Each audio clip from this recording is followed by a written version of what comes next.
The mirror in that cramped fitting room lied to me every time I dared to look. Curves I hated, skin that felt like a stranger's, a body screaming for approval it would never get. But then she knelt down, her voice a quiet thunder in the fluorescent hum, and said, "Darling, you're not hiding. You're blooming right here, wild and unapologetic." In that instant, as her fingers brushed the hem of the dress I'd convinced myself was a mistake, my world cracked open, spilling secrets I'd buried deeper than my own heartbeat. I remember the air in that boutique on a sweltering July afternoon in downtown Seattle, thick with the scent of lavender candles and fresh cotton. Ariella Hayes, that's me, 24 and unraveling like a poorly knit sweater, had dragged myself into threads and whispers on a whim, the kind of whim born from too many nights scrolling through influencers with lives that looked like envy wrapped in filters. My best friend Mia had texted me earlier that week, "Get out of your head, girl. Buy something that makes you feel sexy." Easy for her to say, with her effortless confidence and the kind of straight girl privilege that let her flirt with mirrors without second-guessing. Me? I was the one who'd spent high school lockers whispering about my weird vibes. The girl who dated boys because that's what you did, even when their kisses tasted like obligation. The store was a haven of soft pastels and wooden racks, the kind of place that whispered promises of reinvention to women like me, lost in the fog of post-college limbo, working a dead-end barista gig at a coffee shop near Pike Place Market, dreaming of art school but too scared to apply. I picked a sundress off the sale rack, emerald green with a neckline that plunged just enough to make my stomach twist. In the fitting room, the curtain swished shut like a confessional veil, and I stripped down, avoiding the full-length mirror until I couldn't anymore. There it was, the reflection I'd learned to loathe. Hips too wide from years of emotional eating after Dad left, thighs that rubbed together like they were conspiring against me, breasts that felt too full, too much, in a world that prized the lithe and the lean. I tugged the dress on, the fabric clinging like a reluctant lover, and stared at the floor. That's when the knock came, soft, polite, but insistent. "Everything fitting okay in there?" The voice was warm, laced with a hint of southern drawl that didn't belong in rainy Seattle, like honey drizzled over gravel. I froze, my cheeks burning. Yeah. Phoenix. Lie. Everything was unraveling. The curtain parted just an inch, and there she was, Jordan Reyes, her name tag glinting under the lights. 26, I'd learn later, with skin like polished mahogany and eyes that held stories in their depths, framed by short, wavy black hair that curled defiantly at the nape of her neck. She wore the store's uniform, a crisp white blouse and black slacks, like it was made for her, tailored to every confident line of her body. But it was her smile that hit me first, crooked and genuine, the kind that said she'd seen 1,000 insecurities and called them beautiful anyway. "Mind if I take a peek?" Sometimes a second set of eyes helps.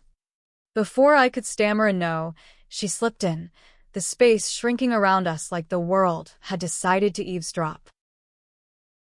She circled me once, twice, her gaze professional but piercing, like she was seeing through the dress to the bones beneath. I wanted to melt into the wall, but her presence pinned me there, electric and unignorable. "Turn for me," she said, and I did, clumsy, the hem swishing against my calves. When she stopped in front of me, her hands hovered near my shoulders, not touching, but close enough that I could feel the heat radiating from her palms. "This dress? It's screaming your name, Ariella." She read my tag without looking, her voice dropping low, conspiratorial. "But you're holding back, like you're afraid it'll swallow you whole." I swallowed hard, my throat tight. It doesn't look right. Too tight here." I gestured vaguely at my waist, the place where the fabric hugged my softness. She tilted her head, those eyes locking onto mine in the mirror's reflection, hers steady, mine flickering like a faulty bulb. "Tight? Honey, that's not tight. That's you."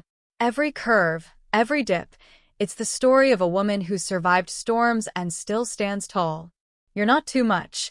The world is just too small to hold all of you. Her words hung there, simple as breath, but they landed like a revelation, cracking the armor I'd forged from years of sidelong glances and unspoken judgments. I blinked back the sting in my eyes, the room blurring at the edges. No one had ever said anything like that to me. Not my mom, who cooed over my potential while pushing diet teas. Not the boys who'd fumbled through dates, their compliments as generic as fast food. Jordan's voice wrapped around me, pulling at threads I didn't know were loose. You. You don't even know me. I know enough. She stepped closer, her fingers finally grazing the strap on my shoulder, adjusting it with a touch so light it sent shivers racing down my spine. I see women like you every day, brave enough to try, scared enough to doubt. But you? There's fire in those eyes, Ariella. Own it. The curtain rustled outside, a reminder of the store's hum, but in that moment, it was just us, two strangers in a 6x6 space, rewriting my reflection. I met her gaze in the mirror, and for the first time, I didn't look away. What if I can't? I whispered, the vulnerability slipping out unbidden. She smiled again, that crooked tilt deepening. Then let me show you. And just like that, with a gentle tug on the fabric and a nod toward the door, she led me out, not to the register, but to the full-length mirror by the accessories wall, where the light poured in golden from the street. Shoppers milled about, oblivious, but I felt exposed, alive, as if the dress, and her words, had stripped me bare in the best way. We stood there for what felt like hours, though it was minutes, her hand lingering on my elbow as she pointed out the way the green brought out the hazel flecks in my eyes, the way the cut accentuated the graceful line of my neck. See? Not hiding, blooming. She echoed her earlier words, and something in me shifted, a quiet unfurling, like a flower turning toward unexpected sun. By the time I bought the dress, on her employee discount, she insisted with a wink. The sun was dipping low, casting long shadows across the Puget Sound visible through the store's windows. Come back sometime, she said as I gathered my bag, her voice casual, but her eyes holding mine a beat too long. Not for clothes. For coffee. I make a mean latte. I laughed, the sound surprising me, light, unforced. Maybe I will. And as I stepped out into the drizzle-slick streets, the dress rustling against my skin, I felt it, the first crack in the mirror of my self-doubt. Little did I know, that crack would spiderweb into 1,000 pieces, reshaping everything I thought I knew about love, desire, and the woman staring back at me. That night, back in my tiny apartment overlooking the market's fairy horns, I hung the dress on the closet door and stood before my own mirror, naked under the harsh bulb. Jordan's words echoed, a mantra against the old taunts. You're blooming. I traced the lines of my body, tentative at first, then bolder, seeing not flaws but stories, scars from a bike crash at 12, stretch marks like lightning from growth spurts, the soft give of my belly from too many late-night sketches instead of sleep. For the first time, I didn't flinch. But sleep brought dreams tangled with her face, those eyes, that touch, and I woke with a flush that had nothing to do with the summer heat. Was it gratitude? Admiration? Or something sharper, unnamed, stirring in the hollows I'd ignored for years? I pushed it down, chalking it up to the thrill of kindness, and headed to my shift at the coffee shop, the dress folded carefully in my bag for courage. The next week blurred in a haze of espresso steam and customer small talk, but Jordan lingered like a half-remembered song. On Thursday, with the market buzzing under gray skies, I found myself wandering back to threads and whispers, heart pounding like I'd run a marathon. The bell tinkled as I entered, and there she was, restocking scarves, her laugh carrying over the chatter as she bantered with a coworker.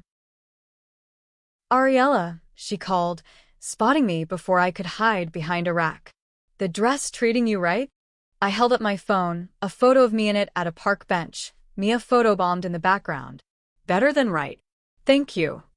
Her grin widened, and she wiped her hands on her apron, gesturing me over. Told you. Now, about that coffee. I'm off in 10. There's a spot down the block, Hidden Bean. Best pour over in the city. I hesitated, the old fears whispering retreat, but her eyes, steady, inviting, pulled me forward. Lead the way.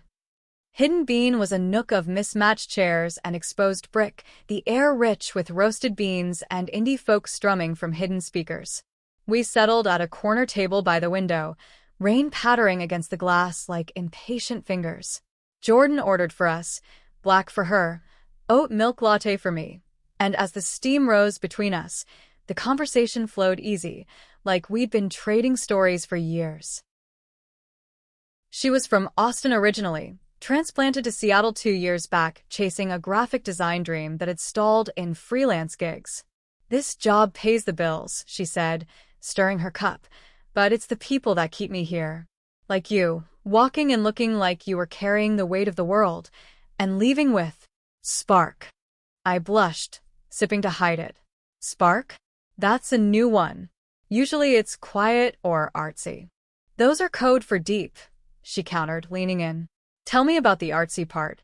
What do you create? Words tumbled out then, sketches in stolen notebooks, watercolors of the sound at dawn, dreams of illustrating children's books where girls like me got to be heroes, not sidekicks. She listened, really listened, her nods encouraging, her questions probing without prying. And when I faltered, admitting the fear that held me back, she reached across the table, her fingers brushing mine, just a graze, but it ignited something low and warm in my chest. Don't let fear sketch your lines, Ariella. Let it be the shadow that makes the light pop. Her thumb lingered a second too long, and the air thickened, charged with unspoken what-ifs. We parted with a hug that pressed too close, her scent, vanilla and cedar, clinging to my sweater. That night, alone with my pencils, I drew her. Not a portrait, but a scene. Us in the fitting room, mirrors multiplying our reflections into infinity, hands intertwined. The lines blurred into something intimate, and I set the sketch aside, heart racing, wondering if this was the bloom she'd promised, or the storm I'd always feared. Weeks turned to a rhythm I hadn't known I craved, stolen coffees after her shifts, walks along the waterfront where fairies cut through the mist like silver blades. Jordan became the color in my grayscale days, her texts lighting up my phone with memes about bad fashion and inside jokes about my secret superpower, overthinking lattes. She shared pieces of herself too. The tattoo on her wrist, a tiny constellation for the grandmother who'd raised her after her parents' divorce. The way design school had taught her to see beauty in asymmetry, in the imperfect stitch. One evening, as autumn nipped at summer's heels, we ended up at her place, a loft above a tattoo parlor in Capitol Hill, walls alive with her art, bold abstracts in acrylic, sketches of faces that held secrets in their smiles.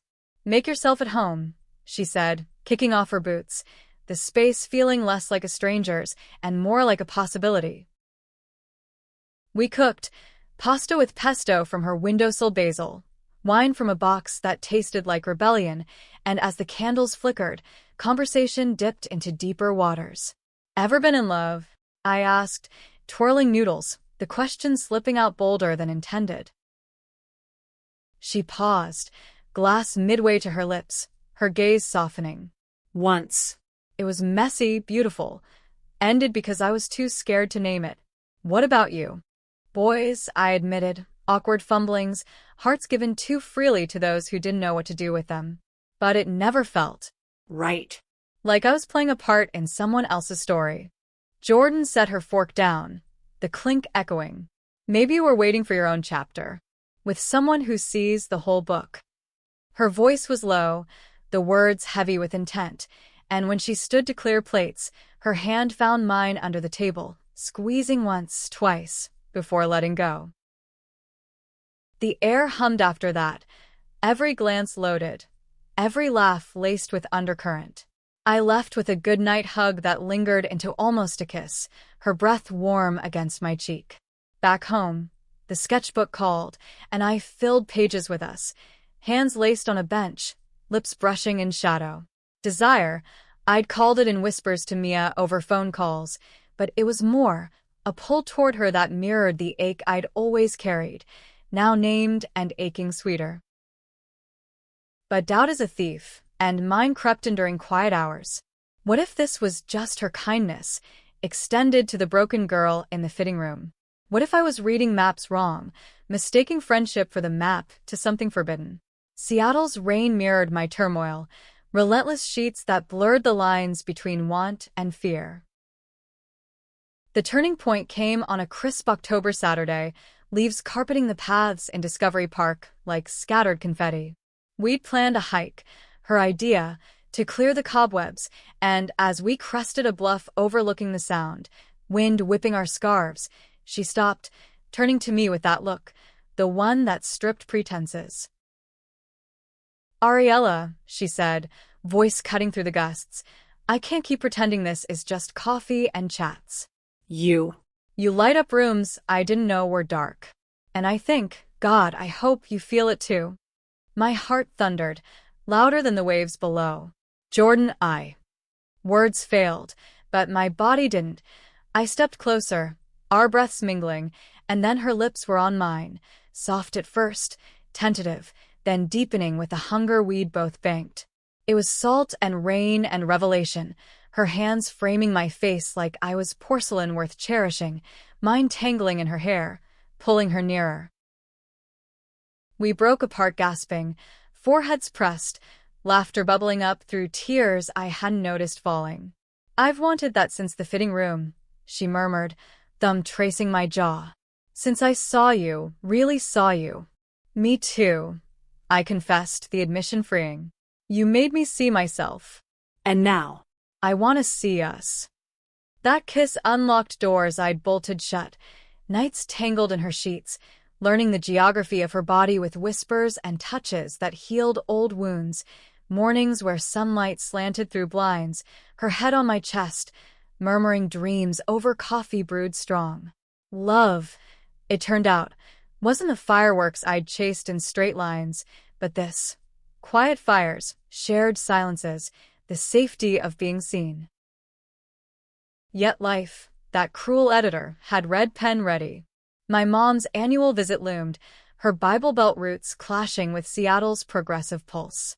She'd always hinted at my phase with boys. But this? A woman, bold and unapologetic? I dreaded the fracture. It came over Thanksgiving dinner at my apartment, turkey from the market, and sides I'd fumbled through recipes for. Jordan arrived with pie and her easy charm, but Mom's eyes narrowed from the start. The way Jordan's hand brushed mine, the shared glances that spoke volumes. "Ariella, honey," Mom said later, as Jordan stepped out for air, her voice laced with that familiar concern masked as care. "This friend of yours. She's lovely, but you know what the good book says about unnatural affections." The word landed like a slap. Old wounds reopening. "Mom, it's not a phase. It's me. She's me, us." Tears welled in her eyes, not anger, but fear. The fear of a mother watching her daughter rewrite the script. "I just want you happy, safe. The world's not kind to girls like that."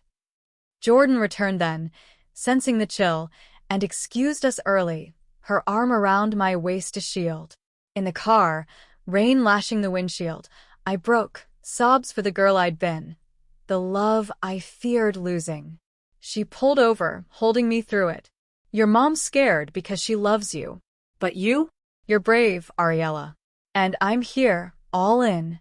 Her words, echoes of that first day, steadied me. We drove to her loft, where she drew me a bath scented with eucalyptus, washing away the salt of tears with kisses that promised permanence. That night, as we lay entwined, her fingers tracing constellations on my skin, I whispered, "What if she never accepts us?" "Then we build our own family," she replied, fierce and soft. "One fitting room, one kiss at a time." Winter wrapped Seattle in frost, our love a hearth against the cold. I applied to art school finally, her sketches inspiring my portfolio, her belief the push I needed. Acceptance came in a letter scented with possibility, and we celebrated with champagne on her roof, stars pricking the dome above the city lights. But drama brewed in shadows. Jordan's ex, Lena, resurfaced via a mutual friend, texts laced with nostalgia and barbs. "She'll leave you when it gets real, like she did me." Doubt gnawed, amplified by a family holiday where mom's silence spoke volumes, her prayers whispered like accusations. The climax hit on New Year's Eve, a party at a friend's in Fremont, fireworks bursting over the lake. Lena cornered me by the punch bowl, her words venom. "Jordan's a runner. She'll bloom elsewhere, leave you wilted." Panic clawed, visions of fitting rooms turned empty, mirrors cracking anew. I fled to the balcony, snow flurrying soft, breath fogging the rail. Jordan found me, concern etching her face. "Talk to me." "Lena," she said, "you're not in it for real. That I'll never be enough." Her eyes flashed hurt, then resolve. She cupped my face, snowflakes melting on our lashes. "Lena's the past, bitter and blind. You're my now, my forever." That day in the fitting room, I saw a woman worth fighting for, worth loving. All of you. Don't let ghosts stem that. We kissed under the midnight boom, the city erupting around us, and in that surrender, I chose belief. Back inside, hand in hand, we danced, slow, defiant, to songs of queer anthems, bodies pressed close, a statement to the room, to the world. Spring thawed the ice, and with it, healings.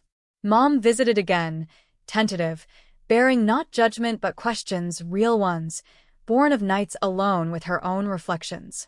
Over tea at Jordan's, she admitted, "I was wrong to fear. You look happy, truly seen." It wasn't full acceptance, but a bridge, fragile and real. I graduated art school that June, my thesis show featuring a series, mirrors and dresses, women blooming in greens and golds, Jordan's influence in every stroke. She stood front row, tears shining, whispering as I accepted applause, "Told you," wild and unapologetic.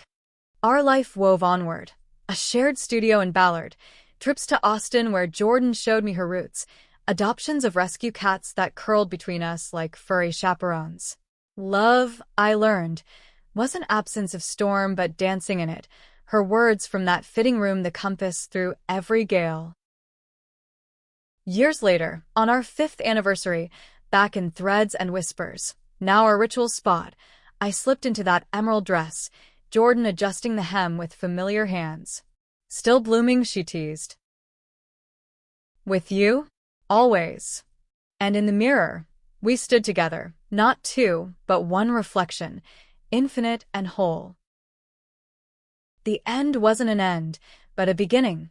Proof that one pair of kind eyes, one truth spoken in a curtained room, could rewrite a lifetime. I see myself now, not through cracks, but clear, cherished, alive in the light she helped me claim. And in her arms, every day feels like that first bloom, tender, fierce, forever.